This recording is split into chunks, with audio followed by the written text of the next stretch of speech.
Hello again, Steve here, and today I wanted to make a video about Mexican beer. It's that beer that starts with a CO, and many of you will know perhaps why I'm doing this. Apparently, if I use the right term for a certain illness, a bunch of grifters start putting stuff on, people called the WHO and the certain health agency and so on. These same dirtbag agencies that a few days ago, if you talked about Mexican beer in any way, you were considered a racist or a conspiracy theorist. And now, of course, they're going full authoritarian and shutting down borders and all kinds of stuff, which maybe is the right thing to do.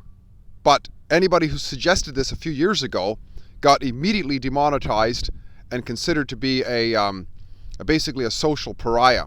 So I wanted to talk a little bit about this today because it's very, very important, and I'm using the term Mexican beer because I don't want to give these organizations more clickbait than they're already getting by ponying on to other people's videos. Now, there's a guy named Gerald Chalente who called some of these these organizations, the ones who run these organizations, he called them criminal psychopaths, which is what they are, because it seems like they're hell-bent on shutting the economy down because there's a case of Mexican beer going around. So I wanted to talk a little bit about that. I'll be referring to my notes here because I did have a few thoughts ahead of time. But I wanted to just say, consider these. Consider these ideas, consider these thoughts, because I know that you are a very intelligent person if you're listening to this video. If you follow my channel, certainly you're way up there, because one of the reasons why a lot of people don't listen to my videos is because A, they're not very entertaining, so maybe they're only thought-provoking. So if you're a thought-provoked person, you are, I would say, a very intelligent person. Now, this is a bubble, right? There was a financial bubble for sure. And it really, you could go back in time when it was actually pricked, but you could say that it certainly seemed to have run into trouble around December of 2018. Then there was a massive crash. And up until then, of course, the central banks, Federal Reserve and so on, they were claiming that it was just interest rates were going up and they were going to normalize. They were going to resell their treasuries back into the markets and all that stuff, and they were going to demonetize the debt, if you will. But they didn't do that, and all of a sudden they had to reverse course. But this was extremely dangerous because what they had admitted was a failure in their strategy. And of course, there was nothing else to blame it on but them at that point, right? So it was all hands on deck to sort this thing out, to get a little steam going, to keep it afloat, because after all, if the shit hit the fan, then the only people to get the blame would be the criminal psychopaths, aka the gobierno, right? They would be the ones who would get the blame, the rightful blame for all this stuff going on. But they were able to keep it afloat until a plausible deniability situation came in when a whole bunch of Mexican beer started floating in, starting in a certain country that also starts with C, and then spreading out all over the world. It became a very popular Mexican beer, it seems to be. Now,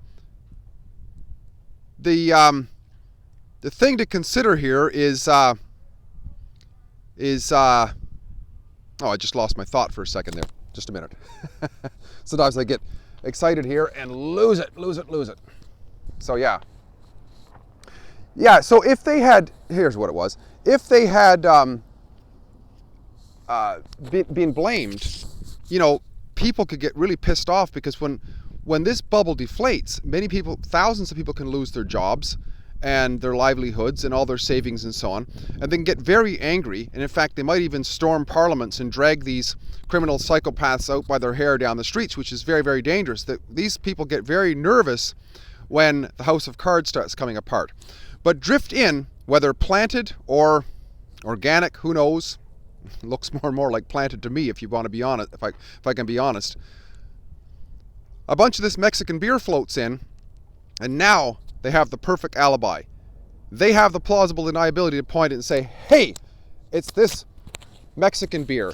And because of that, they're able to float in all kinds of draconian controls. I heard tell of, confiscating people's protection devices, locking down travel throughout the world. They can be able to put in full-on Agenda 21 and lock down communities and start testing people and forcibly this and forcibly that. And I mean, even at my work here, they got people running around with swabs and stuff like that. I mean, it's just over the top. Maybe I'm missing something. Maybe it is extremely dangerous, but I would say, as in the words of Ram Israel Emanuel, you never want to let a perfectly good crisis go to waste.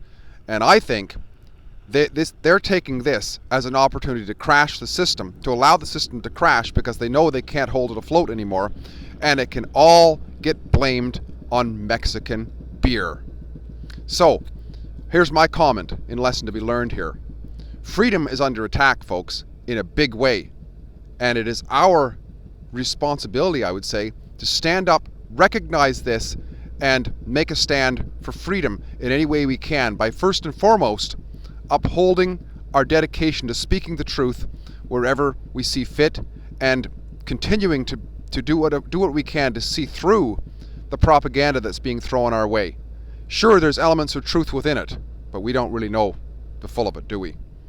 Steve here again, great chatting. If you like what I'm doing, please like, subscribe, and share. And share by all means, because this video sure as hell isn't easily found on the web. Talk again soon. Bye for now.